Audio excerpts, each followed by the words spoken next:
Hello, and welcome back to Introduction to Genetics and Evolution. I decided to add this extra short video because several people expressed that they didn't know a little bit about the scales of organization of genetic data. Now we talk about genes and we talk about how they affect a phenotype, and we talk about how they're hereditary.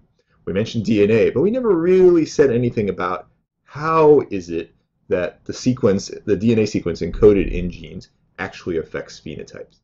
That could easily be the topic for an entire course. In fact, it is a topic for many courses. What I'll do is introduce just some very basic concepts just to help you understand the context of the class that we're doing right now on genetics and evolution.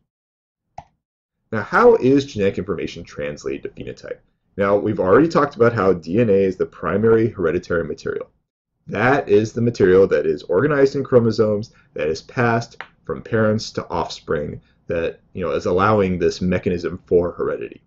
Now, there are sections within chromosomes that have specific instructions, and these sections are referred to as genes. This is a term that you hear all the time.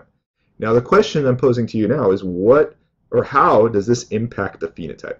How is it the DNA sequence that's present in these different genes actually changes your hair color, or your eye color, or your personality, or your IQ? Well, a lot of this, not all of it, a lot of this is done through protein.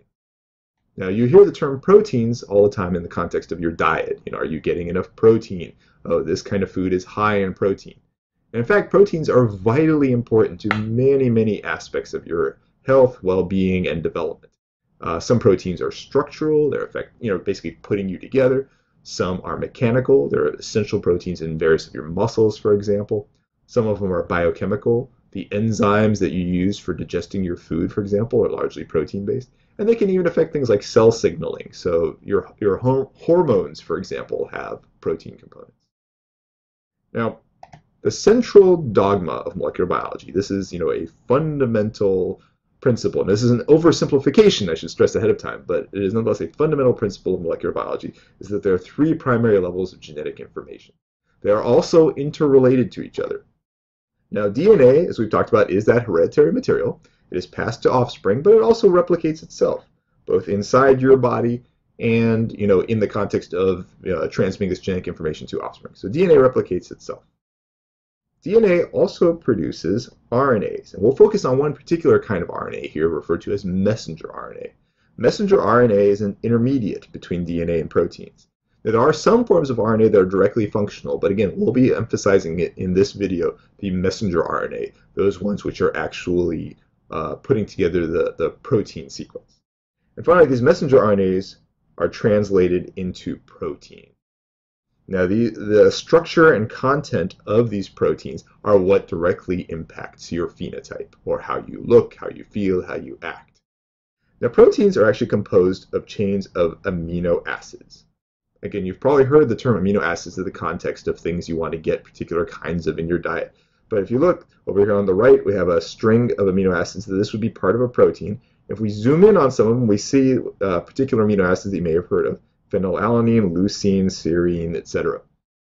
Now, how is it we get from DNA to these proteins, aside from having this RNA intermediate? Let's talk about each step just very briefly. So the first step is DNA forming this RNA, specifically this messenger RNA. Well, the formation of messenger RNA from DNA is referred to as transcription. Okay? Now, as you may remember from other courses, DNA is double-stranded, and you have this complementary pairing. So for DNA to DNA, you always have these four different types: A, C, G, and T. These are the four different nucleotides of DNA. A always binds with T, C always binds with G, G always binds to C, and T always binds to A. And you see that over here. So here's DNA to DNA. A to T, A to T, T to A, C to G, G to C. Okay? Now, when you're producing the messenger RNA, you have the same sort of complementary relationship, except in this case, the T is replaced with a U. So this is a uracil. So in addition to being a different sort of compound, the DNA is deoxyribonucleic acid. RNA is just ribonucleic acid. It doesn't have the deoxy facet to it. You see it has the same sort of complementary pairing. So we have a double-stranded DNA that has been separated out, and we have this RNA transcript that is being produced in the middle, and you have the same sort of relationship of nucleotides. So you're essentially making an a copy of the DNA as RNA. You note the sequence here of this RNA transcript exactly matches the one here at the bottom, aside from this switch from T to U. See, TAC, TGCC, UAC, UGCC, etc. So this is how the DNA is making its copy as messenger RNA. Now what happens is this RNA copy of the gene sequence will leave the cell, leave the cell nucleus. It'll enter the cytoplasm, and that's where it directs the formation of these amino acids. So here, this messenger RNA, again, when it comes out, has to produce these amino acid chains. The term for this translation from messenger RNA to amino acid chains is translation. Essentially, we're taking this messenger RNA sequence and we're making it into a very specific string of amino acids. It's not just any amino acids, but it's very specific. And again, we have a code, just like the code we saw before. Now, this code for translation uses 3 nucleotides at a time, or 3 bases at a time.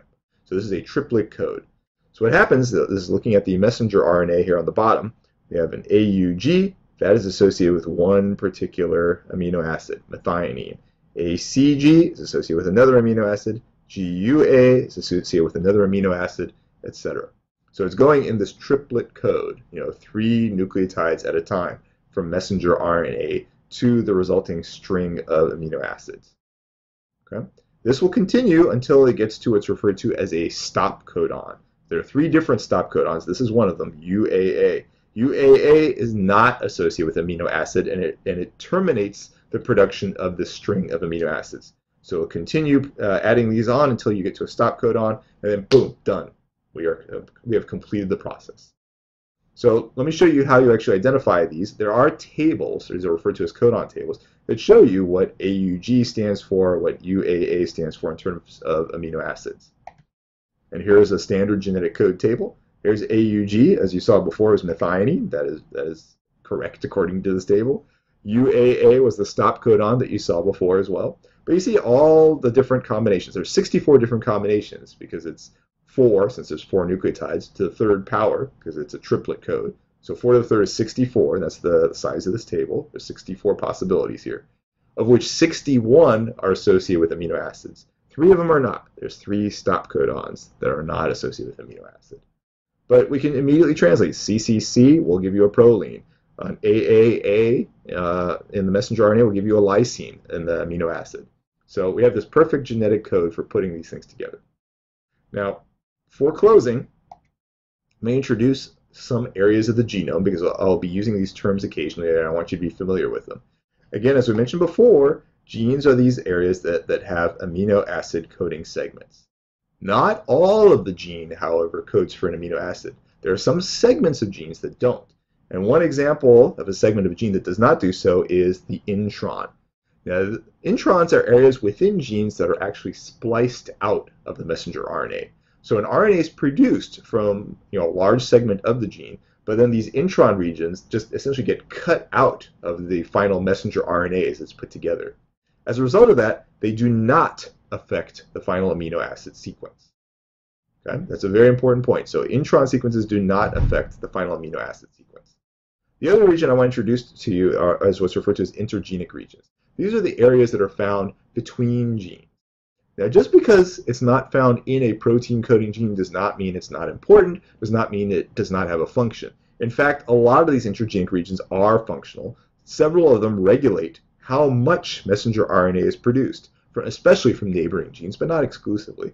And sometimes these intergenic regions even produce other kinds of RNAs that we haven't talked about here. So let me give you a fictitious example. These are 3 real genes, but I've diagrammed them, not how they truly are. So let's say there's the CHEK2 gene. CHEK2 you may have heard of because there's mutations in it that are associated with a 5-fold greater risk of breast cancer. I have another gene here referred to as NF2, another gene here referred to as SOX3. I've depicted them again fictitiously, so they're not actually right next to each other like this. So CHEK2, as I've depicted here, would have this whole segment which codes for a messenger RNA, and ultimately then is related to an amino acid sequence. There may be a segment here, this is the intergenic region, the area between it. This segment right here may actually affect, depending on the DNA sequence that's found here, may affect how much of this CHEK2 messenger RNA is actually produced. So this segment is actually vitally important, and it affects how much of the messenger RNA is produced, which will then also potentially affect how much of the protein is ultimately produced. So it does have a function, but its sequence does not affect the amino acid sequence of this CHEK2 protein. NF2, as I've depicted here, has two large regions that are associated with amino acid sequence, but also has an intron. So the messenger RNA that's ultimately produced from NF2 in this fictitious example would have this sequence attached to this sequence, but the middle part would not be present. Even though the middle part is there in the gene itself, it is not found in the messenger RNA. SOX10, similarly, has this large protein coding segment, this protein coding segment, this protein coding segment, but it has two introns. Again, those two introns would not be found in the final protein. And again, both of these may also have other sections here in the intergenic DNA that are regulating how much of the messenger RNA is produced of those two genes as well. Well, this was a whirlwind tour, but I just wanted to introduce some of these terms to you. I wanted you to understand the triplet code. I wanted you to understand the central dogma, this idea that DNA makes messenger RNA, which affects the amino acid sequence of proteins. And I want you to notice that the genes have these particular areas referred to as introns that do not affect the final amino acid sequence of protein. I hope that was helpful, and I hope it was interesting. Thank you for joining.